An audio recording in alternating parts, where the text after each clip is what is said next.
لا نبداو نحضروا في التتبيله نتاعنا. ناخذ هكا شويه بابريكا حلو او حار كيما تحبوا انتوما. ناخذ شويه سكنجبير يفوح لنا دجاج بالكدا بالكدا. ناخذ شويه كركم،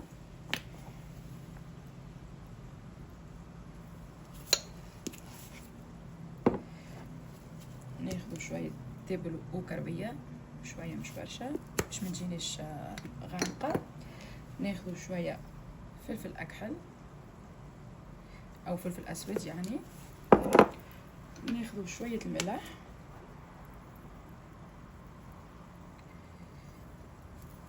نقولوا ملعقه كبيره. ناخذ شويه الهروس الاحمر، فلفل احمر يعني.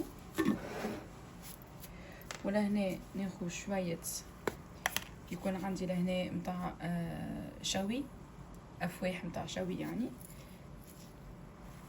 نحاول هكا نحلهم هكا بيديا باش يجيني المطعم متاع الشوي في الشاورما متاعي. يجيني عملتها مثلا على الفحم.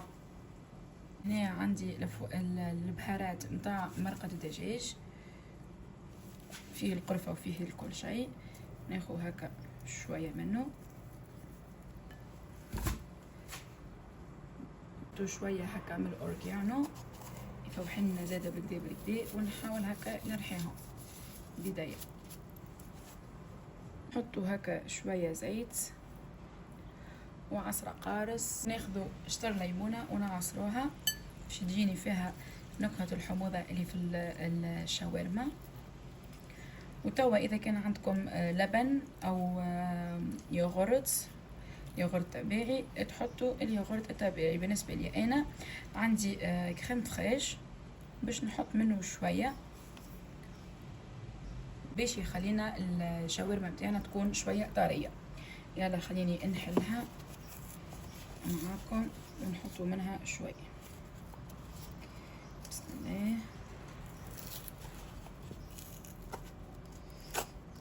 ولا او لبن كما قلت لكم او يogurt طبيعي والا كريم فريش زاده يبان لكم بالكدا بالكدا الشاورما نتاعي. لا تنجموا تحطوا دبس الفلافله كيما تحبوا. انا لهنا خديت فلفل هذايا الاصفر. اذا كان عندكم انواع اخرين تاع فلفل تنجموا تحطوه. حطيت بصل، حطيت هريسه، حطيت طماطم. اذا كان عندكم مع خليني توا انقصها معاكم، مازالت سخونه اما قلت خليني انقصها معاكم ونوريكم من داخل